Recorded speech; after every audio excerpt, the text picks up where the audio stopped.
नारायणं नमस्कृत्य नरं चैव नरोत्तमं देवीं सरस्वतीं चैव ततो जयमुदीरयेत्।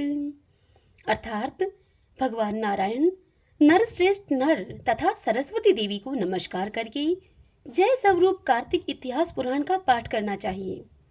जय श्री कृष्णा, राधे राधे। भगतजनों, आज हम कार्तिक मास महात्म्य के छठे अध्याय की कथा सुनेंगे। इस अध्याय में हम त्रयोदशी से लेकर दीपावली तक के उत्सव कृत्य का वर्णन सुनेंगे।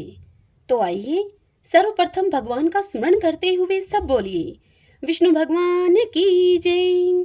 ओम नमो भगवते वासुदेवाय।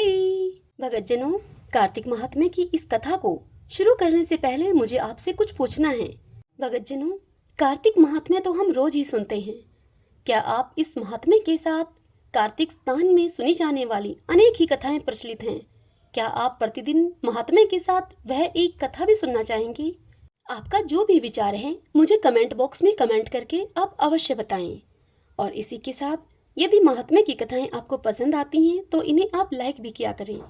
यदि आपको वीडियो से रिलेटेड कोई सुझाव देने हैं तो कमेंट करके आप वह भी मुझे बताएं। आइए अब कथा को सुनते हैं। ब्रह्मा जी कहते हैं, हे नारद, कार्तिक कृष्णा त्रयोदशी को प्रातःकाल दंत धावन करके स्नान करें और त्रिरात्रि व्रत का नियम लेकर भगवान गोविंद के भजन में तत्पर रहें तथा इस व्रत के अंत में गोवर्धन उत्सव मनाएं। त्रयोदशी 3 मुहूर्त से अधिक हो तो वह इस व्रत में ग्राह्य है, पर तिथि से वेद होना दोष की बात नहीं है।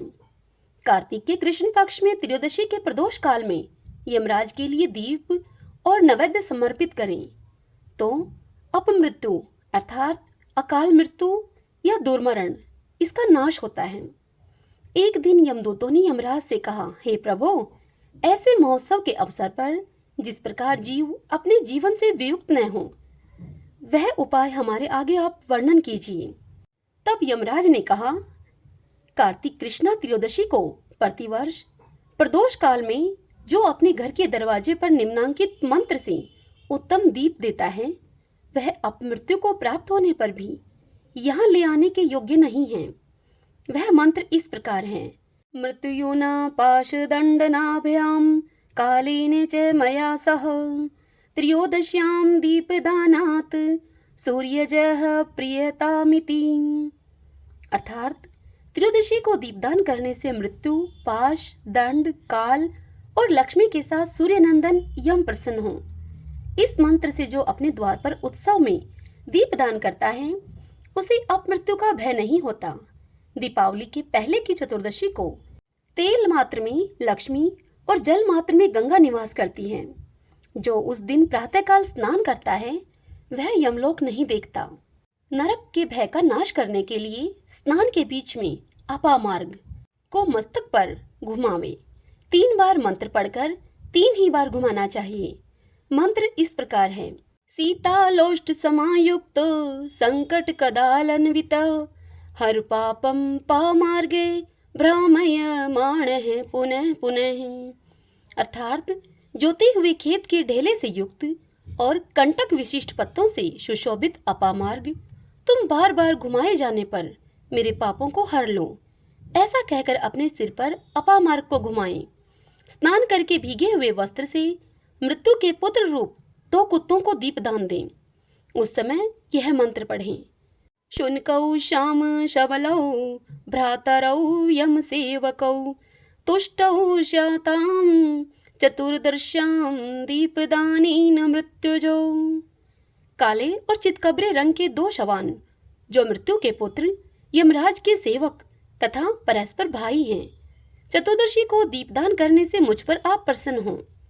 फिर स्नानांग तर्पण करने के पश्चात 14 यमों का तर्पण करें, जिनके नाम के मंत्र इस प्रकार हैं, यमाय धर्मराजाय मृत्युयवे चांतकाय च वयवस्वताय कालाय सर्वभूत क्षयाय च औदुम्बराय ददनाय नीलाय परमेष्ठिने वर्कोदराय चित्राय चित्रगुप्ताय ते नमः।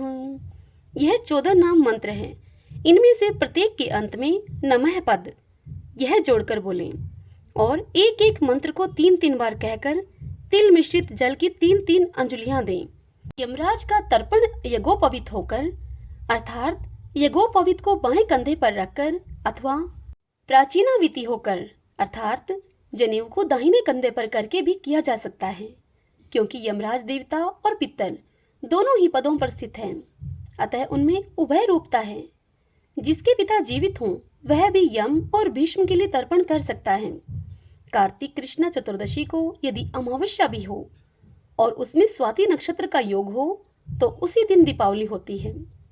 उस दिन से आरंभ करके 3 दिनों तक दीपोत्सव करना चाहिए, क्योंकि एक समय राजा बलि ने भगवान से यह वर मांगा था।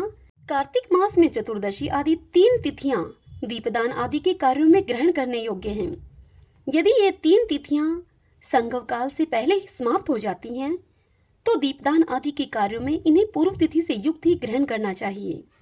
तदंतर अमावस्या के प्रातःकाल स्नान करके भक्तिपूर्वक देवताओं और पितरों की पूजा और उन्हें प्रणाम करें। फिर दूध, दही और घी आदि से पावर्ण श्राद्ध करें। इस दिन बालकों और रोगियों के सिवा और किसी को भी दिन में भोजन नहीं करना चाहिए। प्रदोष के समय कल्याणमयी लक्ष्मी देवी का पूजन करें।